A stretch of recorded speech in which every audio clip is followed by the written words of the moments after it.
अलैहि वसल्लम सलातो व सलामन अलैका या रसूल अल्लाह। अब थोड़ा आप संजीदा हो जाएं, जोशीली तकरीर नहीं होगी, क्योंकि मुझे आने के बाद से ही कई पैगाम मिले हैं कि दास्तान सुनना है, दास्तान करबला, और हकीकत में इसी मकसद से आपने इस महफिल को सजाया भी है।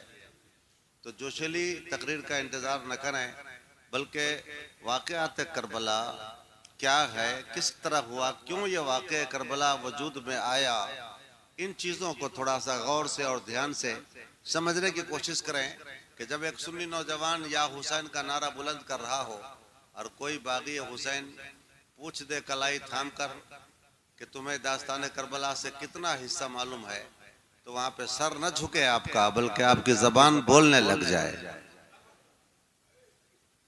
किस तरह से दास्तान हुसैन करबला का मार का पेश आया, तो बहुत ही जल्दी मैं आपको इब्तिदाई बात बता दूं। आका करीम सल्लल्लाहु ताला अलैहि वसल्लम के इंतकाल पुरमलाल के बाद पूरी सल्तनत इस्लामिया के खलीफतुल मुस्लिमीन, पहले खलीफा, पहले अमीर हजरत सैयदना अबू बकर सिद्दीक रदी अल्लाह ताला अन्हो मुंतखब हुए।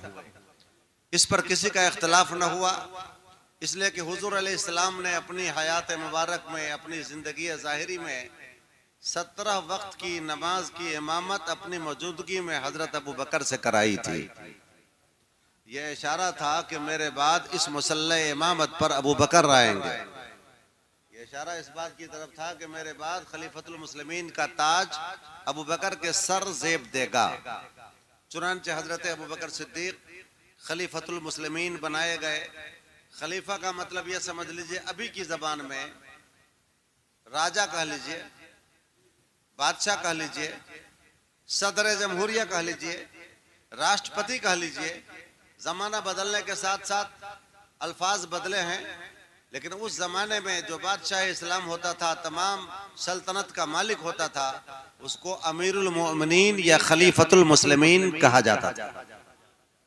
तो पहले खलीफा हजरत अबू बकर बने। कमोबेश 2 साल तक इन्होंने हुकूमत फरमाई। इनके इंतकाल करने जाने के बाद फिर जमहूरी इंतखाब के मुताबिक, जमहूरी का मतलब हुआ प्रजातंत्र के हिसाब से, जमहूरी इंतखाब के मुताबिक सारे मुसलमानों के इत्तेफाक राय से दूसरे खलीफा जो बने, उनका नाम गिरामी, इसमें गिरामी हजरत उमर फारूक आजम रदी अल्लाह ताला अन्हो है, जिनकी शान में मेरे आका ने फरमाया था कि अगर मेरे बाद नबूवत का सिलसिला चलता, नबी कोई बन सकता, नबी बनना मुमकिन होता, तो वो उमर की जात है जो नबी बन सकते थे। लेकिन चूंकि मैं खातमुन नबीयीन हूँ, मेरे बाद कोई नबी नहीं बन सकता, इसलिए कोई अब नबी नहीं बन सकता। वरना बन सकना मुमकिन होता, संभव होता, तो कौन बनते? हजरत उमर बनते। ये इनकी शान है हजरत उमर रज़ी अल्लाह ताला अन्हु की। दूसरी शान उनकी यह है अल मुवाफिक़ु रायुहु बिल वह्य वल किताब। हजरत उमर की शान वो है कि उनके मशवरे के मुताबिक कभी कभी कुरान उतरता था, जिब्रील अमीन वही खुदा लेके उतरते थे। हजरत उमर रज़ी अल्लाह ताला अन्हु ने कमोबेश 10 साल तक हुकूमत फरमाई, खिलाफत की जिम्मेदारी संभाली। बिल्कुल मामला ठीक ठाक था। पूरी कायनात में इस्लामी कलम रो का रोब दबदबा, इस्लामी सल्तनत का रोब दबदबा छाया हुआ था। उन्होंने जिस अदालत इंसाफ के साथ हुकूमत फरमाई थी, अगर उनकी बात की जाए तो अकेली रात उन्हीं के लिए तकरीर पूरी हो जाएगी। लेकिन मुझे आगे बढ़ना है।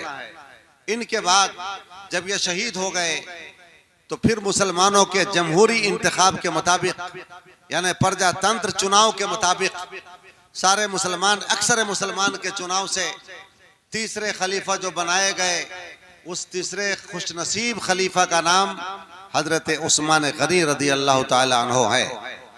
ये दामाद नबी हैं। इनकी शान के लिए इतना बोल देना क्या काफी नहीं होगा कि मेरे आका ने अपने जिगर का टुकड़ा, एक नहीं 2-2 जिगर का टुकड़ा हजरत उस्मान के निकाह में दिया था। मेरे सरकार ने अपनी 2-2 बेटी की शादी हजरत उस्मान से फरमाई थी। एक के इंतकाल के बाद दूसरी बेटी भी हजरत उस्मान को दे दी थी। और फिर उनकी शान में एक जुमला और कहता हुआ मुख्तसर में निकल जाऊं कि एक मर्तबा हुजूर बैठे थे, पांव फैला हुआ था, तहबंद शरीफ जरा सरक गई थी और आप बैठे थे। हजरत अबू बकर आए, हुजूर उसी तरह बैठे रहे। हजरत उमर आए, हुजूर उसी तरह बैठे रहे। और जब हजरत उस्मान आए तो हुजूर ने अपने पाँव को समेट के अच्छी तरह से अपने आप को संभाल के बैठाया और अपने तहबंद शरीफ को भी नीचे किया, गोया कि संभल के बैठ गए। हजरत आयशा रजी अल्लाह ताला अन्हा देखती रही, उनके मन में सवाल आ गया। अब वो सवाल छुपा ना रहा, जबान पर आ गया। वो देख रही थी कि मेरे अब्बा जान आए थे, हुजूर उसी तरह बैठे रहे। हजरत उस्मान आए हैं तो उनके लिए संभल के बैठ गए। तो जाहिर बात है बाप का मामला था ना, दिल में क्या आया होगा वो समझ गए कि नहीं समझ गए। तो उन्होंने पूछ दिया, दिल की बात जबान पर आ गई। कहने लगी, आका मेरे ताजदार, मेरे अब्बा आए इसी तरह बैठे रहे, और हजरत उमर आए उसी तरह बैठे रहे, और हजरत उस्मान के आने के बाद आप संभल के बैठ गए। मामला क्या है? इनका ज्यादा एहतराम करते हैं आप क्या? तो मेरे आका ने फरमाया था, ए आयशा, मामला यह है कि उस्मान वो हैं कि जिनसे फरिश्ते भी शर्माते हैं। अल्लाह अकबर। इसलिए मुझे अच्छा न लगा कि जब ये आए हैं तो मैं उसी तरह बैठा रहूं। इससे ये पता चला कि बड़ों के आने के बाद छोटों को संभल के बैठ जाना चाहिए। बड़ों के आने के बाद छोटों को अपनी पोजीशन संभाल लेना चाहिए। वो लोग गुस्ताख होते हैं, बेअदब होते हैं कि बड़ों के आने के बाद अपनी हैयत न बदलें, अपने बैठने का अंदाज न बदलें। तो बड़ों के एहतराम में ये दाखिल है। ये मैंने थोड़ी सी गुफ्तगू की हजरत उस्मान की फजीलत पर। बहुत सारी फजीलत है, अगर उनकी ज़ात पर तकरीर की जाए तो कम से कम एक रात की तकरीर तो उनकी ज़ात पर हो जाएगी। बहरकैफ कमोबेश 12 साल तक हजरत उस्मान गनी ने हुकूमत किया। मिस्री बलवाइयों ने इनको शहीद किया, और इनके शहीद हो जाने के बाद चौथे खलीफा, अपनी जबान से आप बताएंगे कि चौथे खलीफा मुसलमानों ने किनको मुंतखब किया? माशा अल्लाह, सुभान अल्लाह, एकदम आपने सही जवाब दिया। यह सही जवाब है। ये इस बात पर मुझे खुशी हो रही है। उमूमन देखता हूँ कि सुन्नी मुसलमान ज़्यादा जोशीले तो होते हैं, मगर उनको तारीख याद नहीं रहती है, उनको इस्लामी इतिहास मालूम नहीं होती है, अपने इस्लामी पेशवाओं की ज़िंदगी उनको मालूम नहीं होती है। नारा तो खूब लगाते रहते हैं, मसला के आला हजरत जिंदाबाद, मगर आला हजरत के बारे में पूछ दिया जाए बहुत कम ऐसे होंगे जो उनके बारे में कुछ बता पाएंगे। माशाअल्लाह, महेशपुर के मुसलमानों में ये बात बड़ी अजीब सी है कि सवाल करता हूँ, जवाब फौरन मिल जाता है। अल्लाह ताला आपके इल्म की रोशनी को और मजीद करे, अल मुज़ाफ करे। चौथे खलीफा फिर उसी जमहूरी तर्ज इंतखाब के मुताबिक हजरत मौला अली मुश्किल कुशा फातह खैबर को लोगों ने बनाया। और जब हजरत अली रजी अल्लाह ताला अन्हो खलीफा बने, इनकी फजीलत में इतनी बात कह दूं कि मेरे सरकार के चचेरे भाई भी हैं, गोया कि खूनी रिश्ता है। ये सरकार के चचेरे भाई हैं। इन बाकी जो 3 खलीफा ऊपर गुजरे, उनमें से कोई आपके खूनी रिश्ते में नहीं थे, लेकिन खूनी रिश्ते में हजरत अली आते हैं। और फिर उसके बाद दामाद नबी भी हैं। अपनी सबसे प्यारी बेटी हजरत फातिमातुज़ ज़हरा को मेरे आका ने हजरत अली के निकाह में दिया था। उन्हीं से हसनैन करीमैन दुनिया में तशरीफ लाए हैं। तो हजरत अली की फजीलत के लिए इतना कम है क्या? इतना कम तो नहीं है कि मेरे सरकार के जिगर का टुकड़ा उनके निकाह में गई है। सबसे प्यारी शहजादी, सबसे प्यारी बेटी, वो बेटी जो जन्नती खातून की सरदार बनेंगी, और वो नवासा जो जन्नती जवानों का सरदार बनेगा। अल्लाह अकबर। हजरत अली की फजीलत में इतना कह देना बहुत ज़्यादा है मेरे ख्याल से। मजीद उनके इल्म का ये आलम था कि मेरे आका ने फरमाया था कि मैं इल्म का शहर हूँ, मैं अना मदीनतुल इल्म, मैं इल्म का शहर हूँ, अली उसके दरवाज़ा हैं। पता चला कि जो भी इल्म के शहर से कुछ लेना चाहेगा उसको अली के दरवाजे से होके आना पड़ेगा। ये हजरत अली की ज़ात है। चौथे खलीफा हजरत अली बने। इन्होंने दारुल सल्तनत मदीना से उठा करके दमिश्क में कर दिया था, कूफा में कर दिया।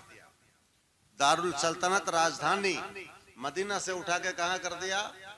कूफा में कर दिया था। हजरत अली ने कूफा में दारुल सल्तनत कर दिया, राजधानी मुंतकिल कर दिया था। हजरत अली रदी अल्लाह ताला अन्हो ने भी बहुत ही शानदार खिलाफत के उमूर अंजाम दिए, बड़ी दयानत के साथ, अमानत के साथ, अदालत के साथ, इंसाफ के साथ, और अपनी जो खुदादार सलाहियतें थी आपके अंदर, कुव्वत फैसला परवरदिगार आलम ने अता फरमाई थी, उन कुव्वत फैसला को बरूए कार लाते हुए बड़ी शानदार खिलाफत के उमूर आपने अंजाम दिए थे। हजरत अली रदी अल्लाह ताला अन्हो के शहीद हो जाने के बाद नंबर आया 5वें खलीफा का। 5वें दर्जे के खलीफा कौन बने? मुसलमानों ने हजरत इमाम हसन रदी अल्लाह ताला अन्हो को 5वां खलीफा बनाया। इमाम हसन कौन है? मेरे सरकार के नवासा इमाम हुसैन के बड़े भाई हजरत अली के शहजादे फातिमातुज़ ज़हरा की आंखों के तारे हजरत इमाम हसन खलीफा बनाए गए। ये 5वां खलीफा हुए। तकरीबन कमोबेश 6 महीने तक आपने हुकूमत फरमाई और उसके बाद अमीर मुआविया से समझौता हो गया। अमीर मुआविया से समझौता हो गया। अमीर मुआविया के जिम्मे खिलाफत चली गई। अमीर मुआविया ने दारुल सल्तनत यानी राजधानी, इस्लामी राजधानी कूफा से उठाकर दमिश्क में मुंतकिल कर दिया। बात समझ में आ रही है ना? अब खिलाफत किधर चली गई? दारुल सल्तनत किधर चला गया? दमिश्क में चला गया। तकरीबन कमोबेश 20-22 साल तक अमीर मुआविया ने खिलाफत के उमूर अंजाम दिए। 20-22 साल तक उन्होंने हुकूमत की। हुकूमत के बाद फिर वो भी आखिर इस दुनिया को छोड़ गए। इन्ना लिल्लाहि व इन्ना इलैहि राजिऊन। उनके इंतकाल के बाद अब हुआ दौर फितना का शुरू। अब हुआ फितने का आगाज। उनके इंतकाल के बाद चूंकि यजीद का बाप 22 साल तक हुकूमत कर चुके थे, और जाहिर बात है कि जिसका बाप प्रधान हो और इतना लंबा लंबा अरसा अगर वो प्रधानी कर ले तो उसके बेटे की भी तो जान पहचान लोगों से हो जाती है, बड़े बड़ों से। और जिसका बाप एमएलए हो उसकी जान पहचान का दायरा, असर और सुख का दायरा और बढ़ जाएगा। और जिसका बाप एमपी हो उसका दायरा और बढ़ेगा कि घटेगा? जिसका बाप राष्ट्रपति हो जाए, प्रधानमंत्री हो जाए, जाहिर बात है उसकी पहुंच, उसका असर और सुख और बहुत ज्यादा हो जाएगा। इतना लंबा हजरत अमीर मुआविया ने चूंकि हुकूमत की थी तो यजीद पलीद, ये खबीस मरदूद अपना असर और सुख जमा चुका था, अपने असर और सुख को बहुत ही आगे बढ़ा चुका था। जैसे बाप का इंतकाल हुआ, ओबाशों ने, कमीनों ने, गलत साथियों ने, आवारा साथियों ने इसको मशवरा दिया, ए यजीद अब क्या देखते हो, तुम्हारे बाप की बनी बनाई सल्तनत है, तुम्हारे बाप का असर और रसूख है, तुम्हारे बाप का एक नाम था, तुम्हारे बाप का एक रोबताब था, और तुम्हारी भी पहचान तो बहुत बढ़ चुकी है। लिहाजा अब कोई जरूरत नहीं है मुसलमानों को इकट्ठा करने की और उनसे इलेक्शन करवाने की, उनसे आम राय तलब करने की, आम मशवरा करने की क्या क्या जरूरत है। अब तुम अपने तौर पर काबिज हो जाओ खिलाफत के मसनद पर और अपनी खिलाफत का ऐलान कर दो, हम तुम्हारे साथ हैं। इस तरह से उसके गलत साथियों ने गलत मशवरा दिया और यजीद की आंखों में चमक पैदा हो गई।